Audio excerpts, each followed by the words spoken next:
The asphalt road shimmered under the relentless assault of the midday sun, sending waves of visible heat rising into the stagnant air. In the green belts lining the avenue, the cosmos flowers had long since surrendered, their colorful heads drooping in defeat, while the clusters nearest the radiating concrete lay prostrate against the dry earth. Standing in the sliver of shade offered by the marriage registry office was a young man in a crisp white shirt. He was an Omega, his features clean and delicate, possessing a quiet beauty that drew the eyes of passers-by even in the obscure shadow of the government building. He checked his wristwatch, then glanced down at the photograph his mother had sent to his phone, before returning his gaze to the far end of the road.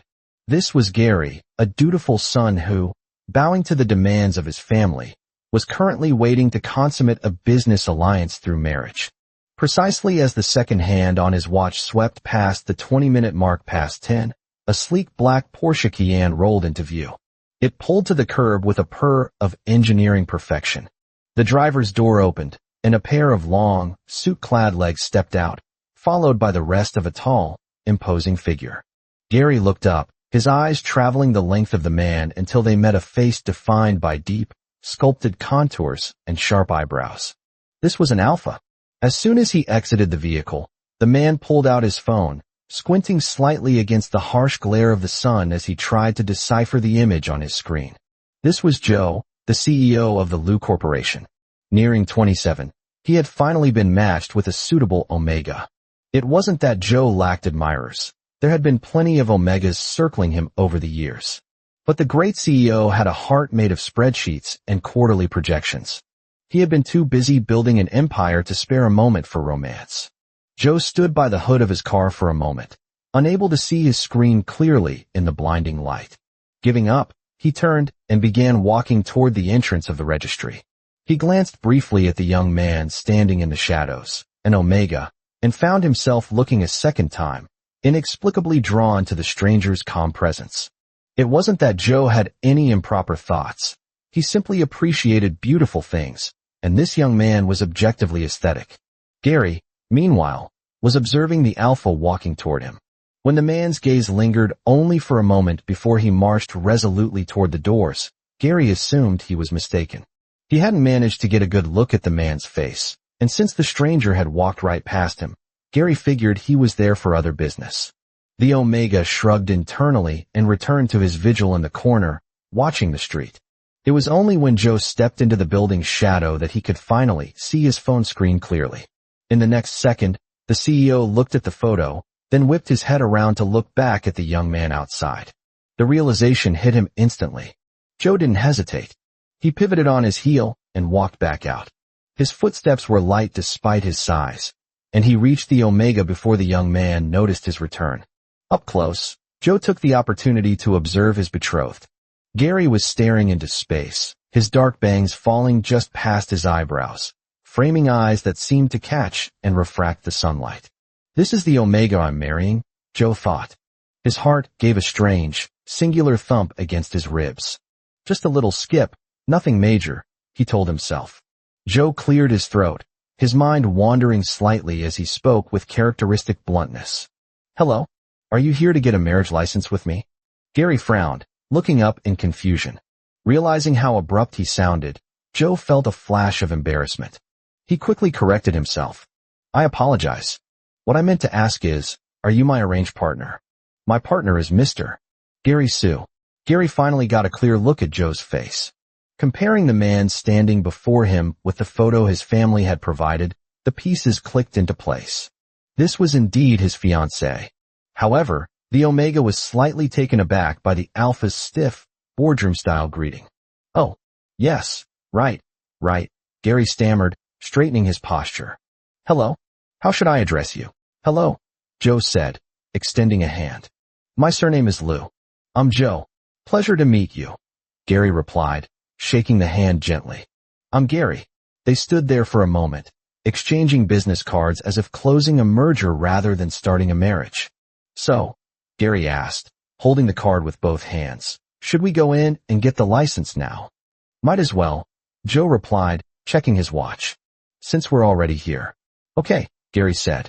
And just like that, in a daze of bureaucracy and stamps, they were married. Because the marriage was born of family obligation, there was a tacit understanding between them that they would lead separate lives. They would share a roof, but not a life. However, neither Gary nor Joe had any intention of looking for romance elsewhere. Joe was a CEO who worked until his eyes burned. He barely had time to sleep, let alone have an affair. Besides, he was a traditionalist in his own way. Gary was his Omega now, a part of the Liu family. Gary, on the other hand, had a simpler philosophy. He was lazy. All roads lead to Rome, he told himself. If dating is the road to marriage, and I'm already standing in Rome, why would I go back out and walk the road? It made perfect sense to him. Furthermore, Gary had several older brothers managing the family business, leaving him free from corporate responsibility. He decided to open a small, artisanal bakery, settling comfortably into a life of leisure and flour. Post-marriage life was quiet. Gary rarely interfered with Joe's schedule. Joe, however, found himself contacting Gary frequently, usually because they were required to return to the Liu family estate to dine with the elders. Sometimes they met to buy matching outfits for banquets. Other times, Joe would swing by the bakery to pick Gary up. It was one such evening, months into their arrangement. Rain had been falling all afternoon, driving customers away, so Gary closed the shop early. He packed a box of his latest creation, a duo rich, creamy cake. It wasn't for Joe, of course. They were heading to the family estate, and Joe's mother had a sweet tooth. The college student who worked part-time had already left, and with his hands full of cake boxes, Gary found it difficult to lock the glass doors. I'll just put this in the car first, he muttered to himself. Joe had just arrived. He unlocked the passenger door, and Gary slid the cake box onto the seat before running back to secure the shop.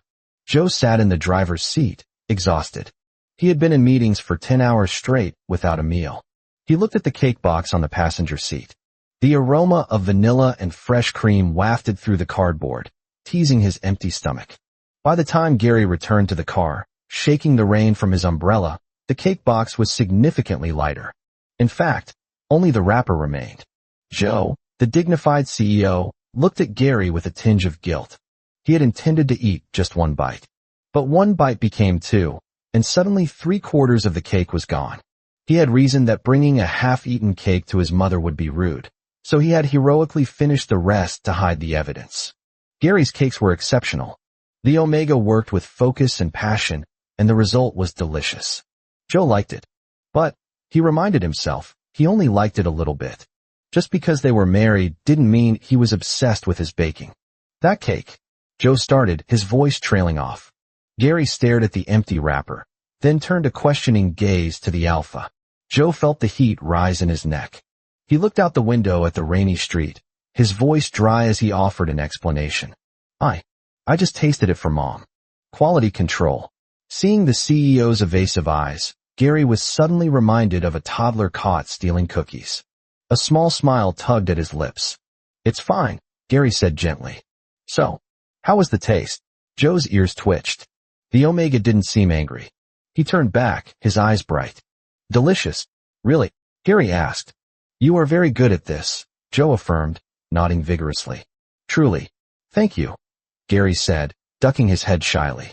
The incident passed, and they settled back into their comfortable silence. Gary always remembered they were just a business match. Even when Joe was out late socializing for business, Gary never called to check up on him. He would leave a small piece of cake in the fridge for Joe to pad his stomach, but once the clock struck 10, Gary went to sleep. In the 3rd month of their marriage, things changed. Gary was hit by a sudden, unexpected heat. He hadn't prepared. He was alone in the villa, and his suppressants were out of stock. Joe was working late. Thinking rationally through the haze of fever hitting his body, Gary tried to dial Uncle Ben, the beta housekeeper who had served the Liu family for decades. His vision was swimming, his fingers trembling. He tapped a contact. The phone rang. But he hadn't called Uncle Ben. He had dialed the Alpha sitting in a boardroom across the city. And that concludes the projections for Q4. Everyone, let's wrap it up. We have a hard battle tomorrow. Joe stood up as the meeting ended. His phone, resting on the table, was on silent mode. He missed the call. After chatting with a few department heads, Joe grabbed his phone and headed for the elevator. The plan was to grab dinner with his business partner, Lucas. They walked to the elevator banks together, but Lucas stopped. Actually, I need to head home, Lucas said. Home? Joe asked. We haven't eaten. Lucas pointed to his phone, grinning. Family is rushing me.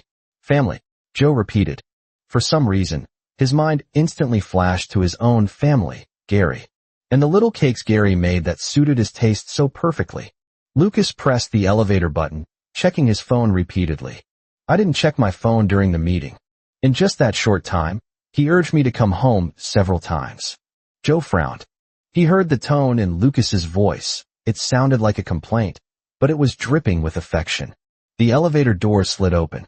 Joe stepped in but paused, asking casually, He rushes you to come home? Keeps me on a tight leash. Lucas sighed, though he was smiling. Can't help it. He controls you? He's clingy, Lucas said, stepping into the car. If he doesn't see me for a while, he clamors to call. It's troublesome. Despite the words troublesome, Lucas's feet were moving faster than anyone else's. He was practically running to his car. Joe stood in the lobby, feeling a strange sourness in his chest. His own family never seemed to be clingy. Gary never clamored to call him. Of course, Joe told himself, he didn't need his Omega to be clingy. They were a business match. They should give each other space. That was the dignified way. Just a marriage alliance, Joe repeated mentally. Yet, his eyes kept drifting to Lucas's retreating figure. Hey, Joe called out before the doors closed completely. How does your family urge you? What time does he usually call?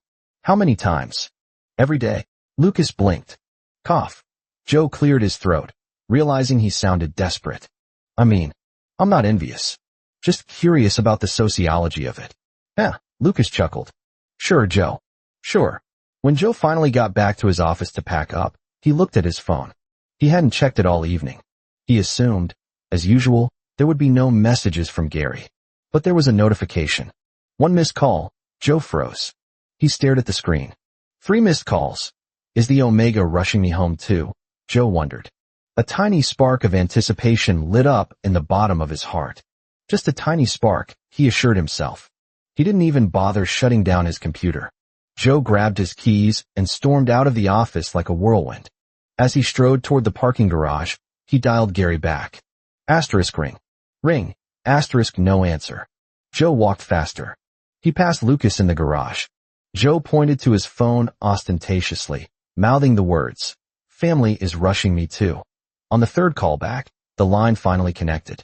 Gary sounded terrible. His breath was ragged, his voice broken. MMH. Hello. Joe's grip on the phone tightened until his knuckles turned white. The tips of his ears turned red instantly. He wasn't a child. He understood biology. The situation was clear. There was no background noise, only the suppressed, heavy breathing of an Omega trying not to sob, and the rustle of fabric against skin. In an instant, Joe knew. His Omega was in heat. In the background of the call, Joe heard the distinct chime of a grandfather clock. It was the antique clock in the living room of their villa. He's at home, Joe thought. My Omega is at home, in heat, and instead of taking a suppressant, he called me. What did this prove? Joe asked himself, and immediately provided his own answer. My Omega relies on me this much. He had heard that Omegas became clingy during their heat. His Omega must be thinking of him, wanting him to come home. Even though they were just a business match, Joe felt a surge of responsibility. He could help. Suppressants are bad for the body if used too much, Joe reasoned as he unlocked his car. Asterisk since we are married, I have an obligation to be there. I will be very gentle. Asterisk Joe put on his Bluetooth headset and, as he reversed out of the spot, began frantically searching for Alpha/Omega marking protocols on his browser. He had never marked anyone. He needed a tutorial. His face burned hot as he drove. He adjusted his tie, touched the dashboard bobblehead, fidgeted. He was a mess of nerves and excitement. Comforting his Omega was the most important task of his career. Gary, Joe started, trying to sound calm. I'm coming home right in, hello. Gary's voice cut him off. The Omega was holding on to his last shred of reason. He was burning up, but he remembered clearly that they were strangers with a certificate. He had planned to go to the hospital's isolation unit if this happened, but it had hit too fast. Gary didn't intend to ask Joe for help. Is this Uncle Ben? Joe froze. Uncle Ben was the beta housekeeper. an old man who had looked after Joe for 20 years. Uncle Ben, Gary panted, struggling to form a complete sentence. Can you please bring me a suppressant? Silence stretched over the line. Gary waited, but the kindly voice of the butler didn't come. Uncle Ben. On the other end of the line, the CEO's face fell. He looked at his screen to make sure he hadn't hallucinated the caller ID. It was definitely Gary. Asterisk, but he didn't mean to call me. Uncle Ben. Suppressants. Asterisk, does this mean my Omega, my family, would rather have a cold medical injection than me? 10 minutes later, Joe stood at a 24-hour pharmacy counter. I need suppressants for an Omega, Joe demanded, slapping his ID on the counter. Then, feeling the need to over-explain, he added, it's for my family. He specifically called to ask me to buy them. The pharmacist, an alpha wearing a mask, blinked. Okay, but why would he want suppressants instead of my help? Joe muttered, mostly to himself. I don't know, the pharmacist said, typing on the register. Do you have an Omega? Joe asked aggressively. No, the pharmacist said, still typing. No wonder you don't know. Joe scoffed, a look of superiority crossing his face. I have an Omega. He grabbed the bag. He was reluctant to bring them. He honestly hoped he might trip and break the vials. If they broke, he would simply have to provide a temporary mark. He would be forced to. It would be a sacrifice, really. Joe drove home in record time. Inside the villa, Gary had collapsed. He had no strength left. The room was thick with the scent of his pheromones, sweet milk and vanilla. He heard the door open. Uncle Ben. Gary whispered, his eyes wet with tears, his vision blurry. He didn't get an answer. He forced his eyes open and locked gazes with the alpha standing in the doorway. Joe wasn't ignoring him. He was simply stunned. The compatibility between them was high. It was one of the reasons the families had arranged the match. As the door opened, the scent hit Joe like a physical wave. Gary lay there, looking at him with eyes like a lake disturbed by a breeze, shimmering with water. Joe felt his own control slipping. He hid the pharmacy bag behind his back. I want to make the lake ripple more, Joe thought darkly. Asterisk, I want to turn it into a storm. I want to hug him, kiss away those tears, and sink my teeth into him. Asterisk, why? Why are you here? Gary tried to clear his head. Joe held up his phone and shook it. You dialed the wrong number. Gary closed his eyes, cursing his clumsiness. He raised a weak hand, intending to wave Joe away. Sore, he meant to say sorry, but before the syllable could leave his lips, Joe had crossed the room and pulled him into a crushing embrace. Joe's eyes were blazing. He held his Omega, his hands trembling as he reached for Gary's hand. Is this okay? Or like this? He moved his hand to Gary's waist. I'm not very good at this. If it hurts, tell me. Wait, Gary gasped. What is happening? Joe buried his face in Gary's neck, releasing his own pheromones, cedarwood and sea salt, to wrap around the distressed Omega. My Omega is so clingy, Joe thought, misinterpreting Gary's weakness for a desire to be held. He wants a hug immediately. Can I really comfort you?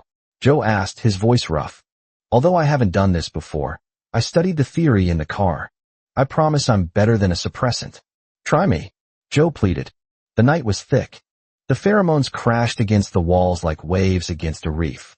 Joe held Gary tight in the center of the storm. Gary looked up, tears clinging to his lashes. Joe kissed them away. Don't cry. It'll be over soon, Joe murmured. One hand supported Gary's waist, exposing the pale, delicate curve of his neck. The gland there was swollen and flushed a soft pink, untouched and unmarked. Joe felt a surge of nervousness. He lowered his head, his hot breath ghosting over the skin. Gary flinched, trying to hide, but Joe held him firm.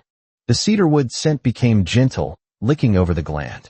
When Joe's teeth finally grazed the skin, his voice was a low growl. I'll be quick. 1 minute. It sounded wrong, but Gary was desperate for relief. Hurry. The bite came. Gary's whole body was flooded with the alpha's essence. It felt like being submerged in a vat of warm, salted caramel and cedar. Every cell in his body sighed in relief. The temporary mark left Gary limp. He tugged at Joe's sleeve, trying to signal him to stop, but the sight of his tear-stained face only drove the alpha closer to the edge of control.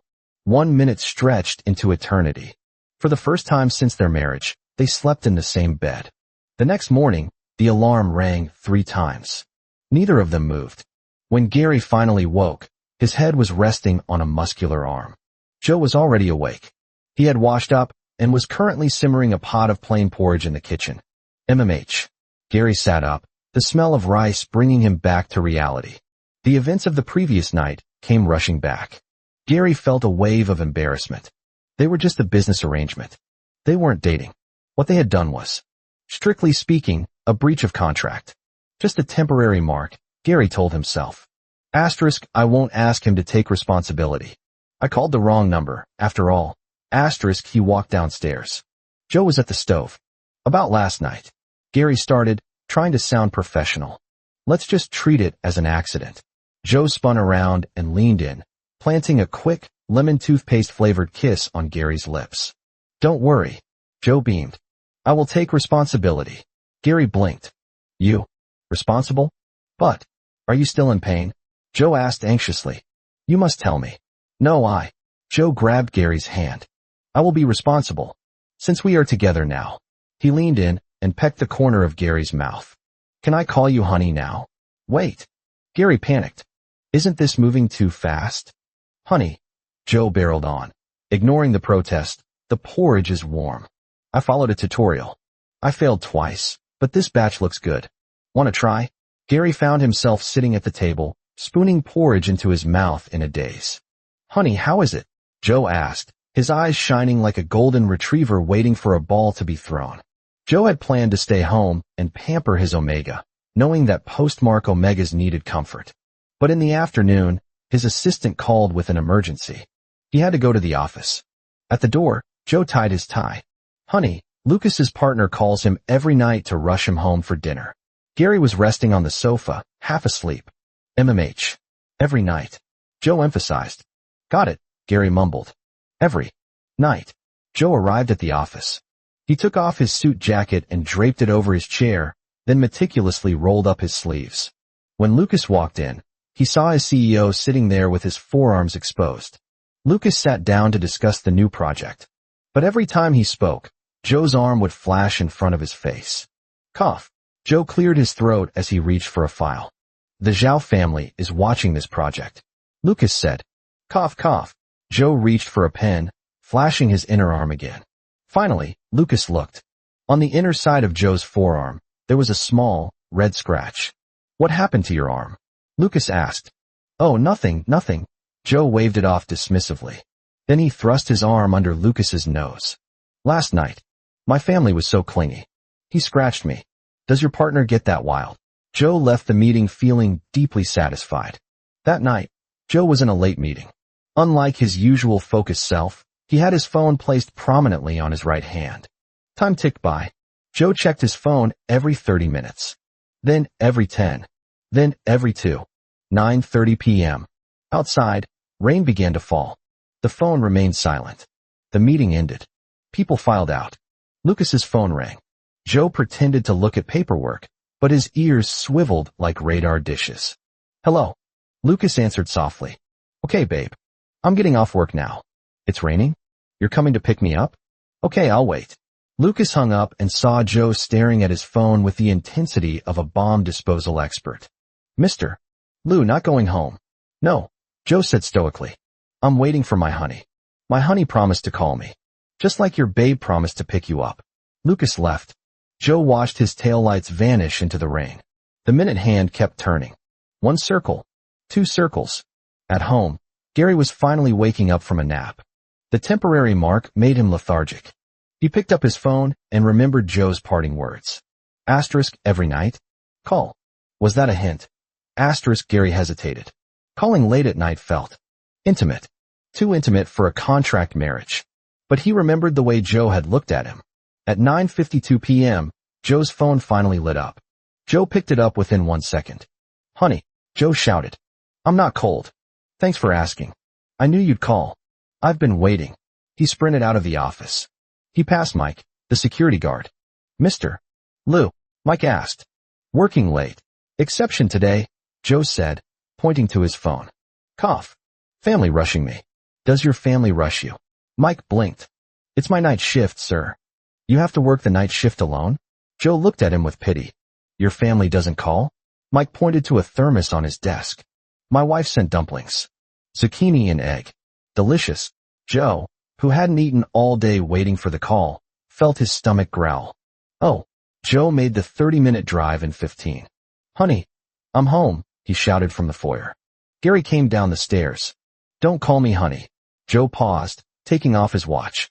Oh, does that mean I should call you babe? No, Gary said, feeling flustered. My name is fine. Okay, babe. Joe nodded seriously. Whatever you say, babe. Calling you by name feels so distant now. Gary gave up. Joe went to shower. When he came out, he found Gary staring into space. He sat next to him, smelling of soap and cedarwood. Babe, Joe said pitifully. I haven't eaten. Gary looked at him.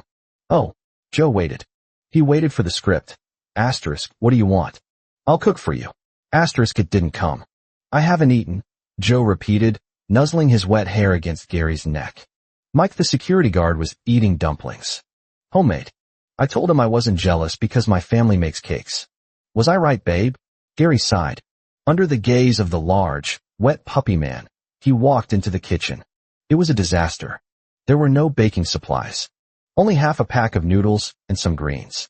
Let's make noodles, Gary suggested. Joe put on an apron. Let's do it together.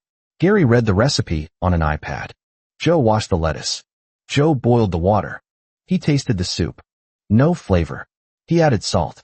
He tasted the same spoon he had just licked. Still no flavor. He added more salt. He licked the spoon again. Babe, is this salt expired? Gary watched him.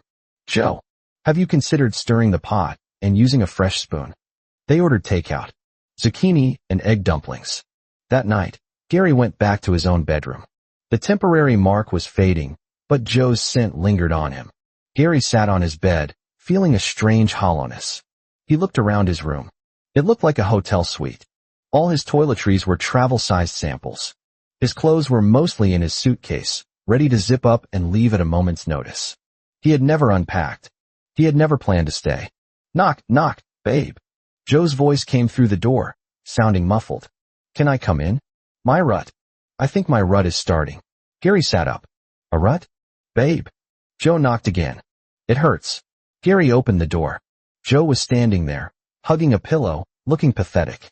His shadow stretched long in the hallway. Did you not prepare suppressants? Gary asked. Joe let out a pained grunt. Gary's heart dropped. Joe. He pulled the alpha inside. Joe immediately wrapped his arms around Gary, burying his face in his neck. Behind Gary's back, Joe's hand slid into his pocket and turned off the audio file titled asterisk, painful grunt _001. MP3 foot star.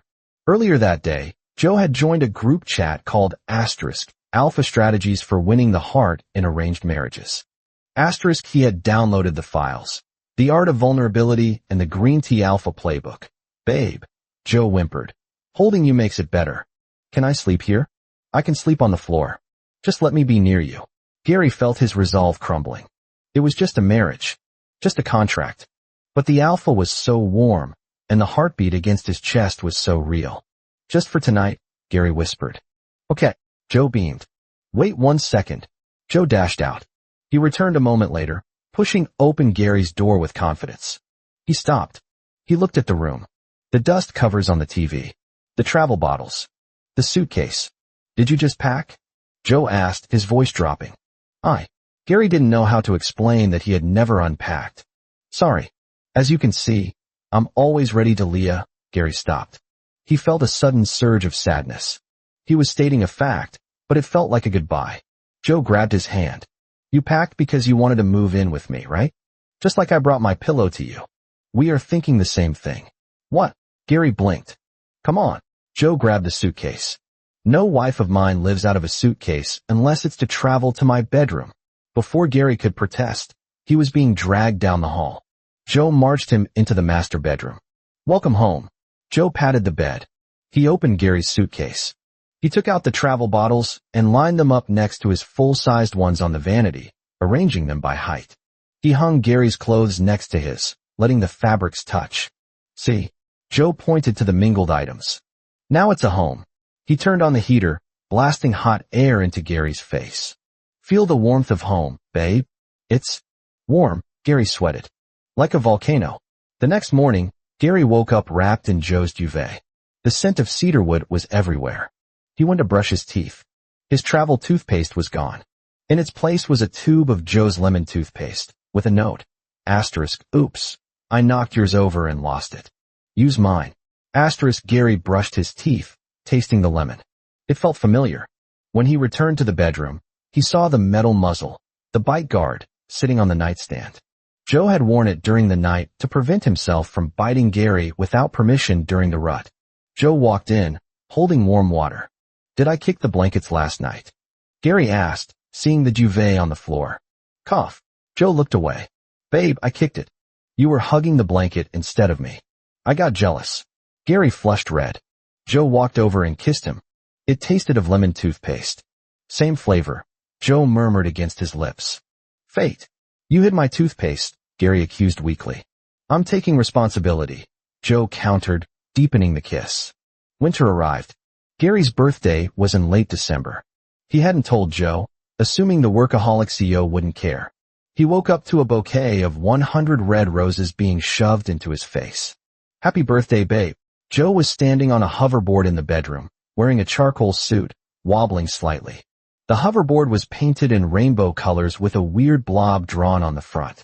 100 roses, Joe announced, nearly falling off as he handed them over. For a long life. Lucas said get 99, but I'm generous. I got 100.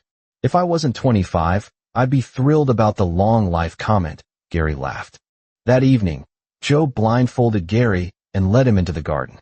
Careful, Joe whispered, guiding him. Okay, open. The garden was transformed. Blue and white balloons hung from the barren winter branches. A path of warm yellow fairy lights led to the center of the yard. There, sitting in the snow, were two lumpy, adorable snowmen. One looked vaguely like Joe, the other like Gary. They were holding hands. The snowman representing Joe was holding a heart made of packed snow. Joe walked Gary over. He picked up the snow heart and placed it in Gary's warm palms. Hold this, Joe said. The heat of Gary's hands melted the snow. Water dripped through his fingers, cold and wet, until only a hard, glittering object remained. A diamond ring. Joe dropped to one knee in the snow. Gary, he said, his voice stripped of all its usual playfulness. Will you be my Omega? Not the Liu family's Omega. Not a business partner. Mine. Gary looked at the man. He looked at the snowman. He felt the ring in his hand. I hid your sample bottles, Joe confessed softly. I used up a whole pad of sticky notes making excuses. I didn't want you to be ready to leave anymore. I don't want a guest. I want you. Gary, I love you. Gary's heart hammered against his ribs. The fear of the contract, the fear of the inevitable end. It all melted away like the snow in his hand. You love me, Gary whispered. Yes, Joe said firmly. I love you. Gary looked at the ring, catching the reflection of the fairy lights. I willing, Gary said, a smile breaking across his face that outshone the garden lights. So it was love all along.